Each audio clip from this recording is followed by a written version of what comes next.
What is the intersection between parking spaces and hungry stomachs in North America? It's called reef technology. It operates about 5,000 lots of garages in US and abroad, but it's using its space now to dominate a new growth segment of the restaurant industry, what we call as ghost kitchens. Reference Technologies works with Wendy's, Burger King, Nathan's Famous, among others. Typically, a ghost kitchen operator strikes a licensing agreement with the brands and hires cooks to make food in what we call as kitchen vessels, parked in this parking lot or other locations. The customer obviously orders food through aggregators like DoorDash or Grubhub, and the ghost kitchens suddenly go direct to customer without much infrastructure. I'm sure you know who Travis Kalanick is from the Uber co-founder, ex-CEO fame. He started something called CloudKitchens. And according to their website, here is the comparison. A typical restaurant would be 2,000 square foot, whereas a ghost kitchen would be about 200 square foot. A typical restaurant would take you $1 million to set up. A ghost kitchen can go live in $30,000. A typical restaurant would have about 25 to 30 employees. A ghost kitchen would have 3 to 4 employees. And what it would take about 12 months on a run rate of $1 million revenue to break even, a ghost kitchen would typically break even just about 4 to 5 weeks, at best 6 weeks. And it's usually very easy to set up. A restaurant would take you almost a year to set up. A ghost kitchen can go live in less than a month.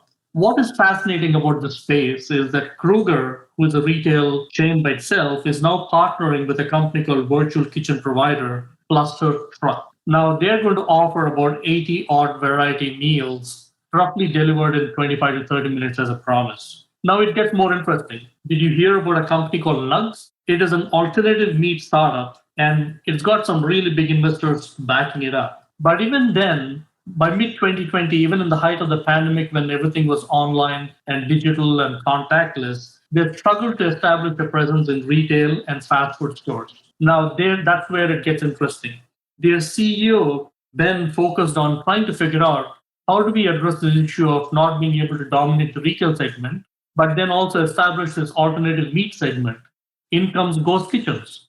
So they're now setting up ghost kitchens in Los Angeles where their product, which was sold as pre-cooked food or frozen food in retail, now becomes actually cooked food because somebody is cooking them through the ghost kitchen and delivering to the customers. And they're going to experiment with that format. Now, what's interesting is it completely changes their business model to go direct to customer, and suddenly they're in the restaurant business, not in the processed food business. Now, that you heard that right, $1 trillion. So can Walmart be far behind? In Canada, Walmart is using its store locations to create ghost kitchens in those locations and then partner with food aggregators to suddenly become a food delivery business.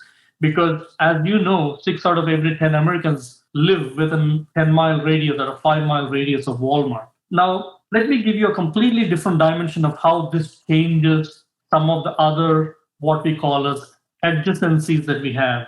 The apartment design in parts of Australia are beginning to see shrinkage of kitchen space. They have more like a small coffee table and a basic kitchen, but the large kitchens are shrinking because people are beginning to order food from ghost kitchens, which is far easier and almost like home cooked meal.